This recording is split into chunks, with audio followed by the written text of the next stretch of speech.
rapture from the Greek word, di ba yung rapture is, makikita mo lang doon, caught up. Ibig sabihin ng caught up in Greek, harpazo.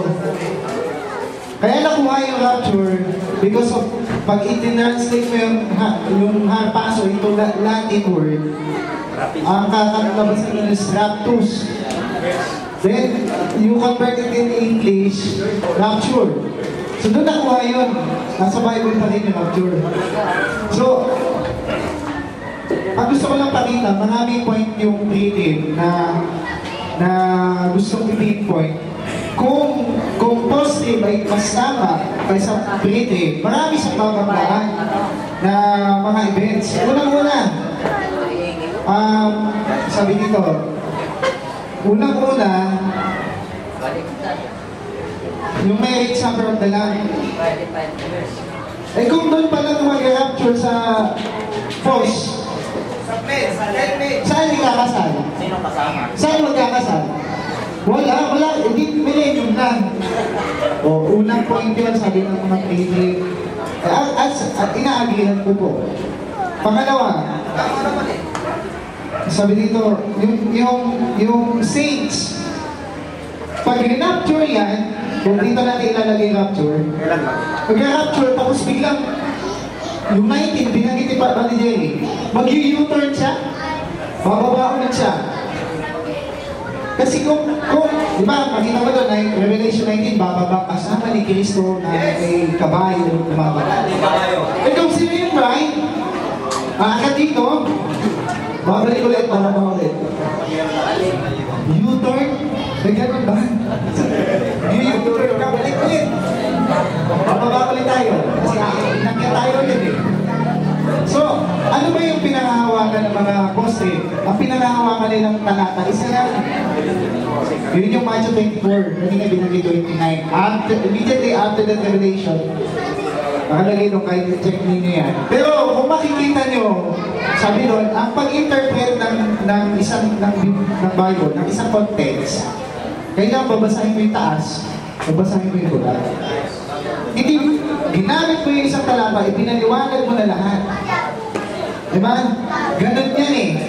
So, kung babasahin mo doon, check lang, direct lang yan ako. Matthew 24:29. Bilisan mo, mahubos na. Ano pa, isa pa, yung pinagiging Pastor Jerry Balsenas kanina.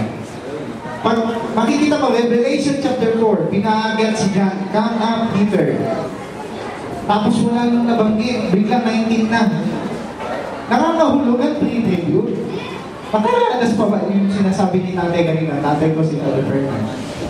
Hindi daw tayo nilikha ng Diyos para makaranas nung galit. Ano ba yung galit? Revelation yan.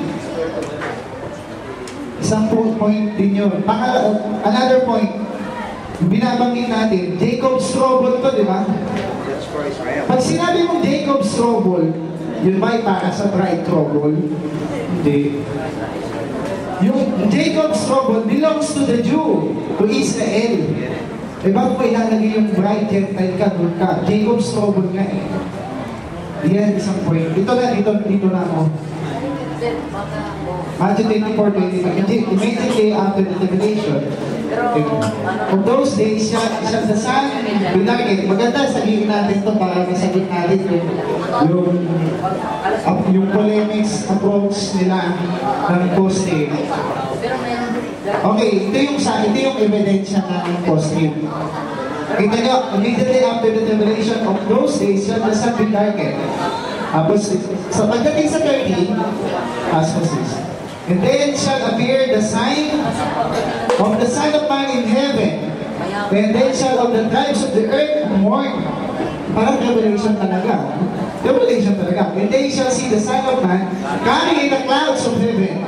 Yung sinasabi ng clouds of heaven, parang rapture, ano?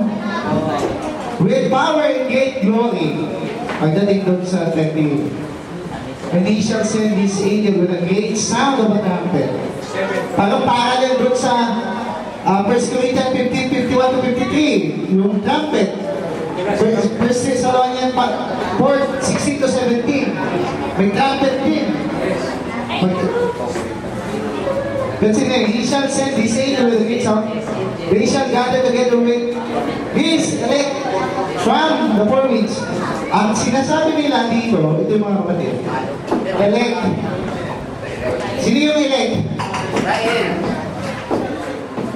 Pag check nyo yung elect na yan, hindi lang yan hindi yan gentle, right? Hindi lang yan gentle, right?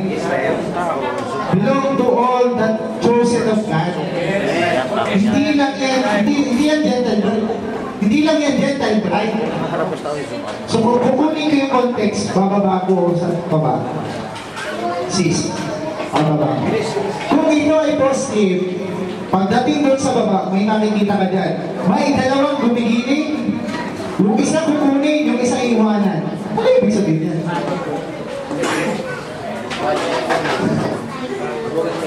Hindi ko nakikita yung balata dito, baba. May dalawang lalaki pumunta sa bukid, kukunin yung isa, iiwan yung isa. Wala yun? Meron dito yung babae. Ito to. Then shall two be in the field, the one shall be taken. Ano yung sabihin ito? The other's left.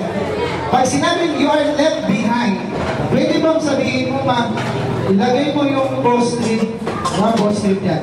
Masasabi mo pa bang left behind yan? Eh wala nang susunod eh. Millennium na. Ang salitang left behind, apply mo yan. Dito yan, no? Pre, yung naiwan dito, para mayroon pang silang puntahan. Eh kung dito na yata yan, hindi na matatawag na left behind. So, maraming point po yan. So, ito lang yung gusto kong pakita. Okay, wait lang. Talampakan natin ang Panginoon.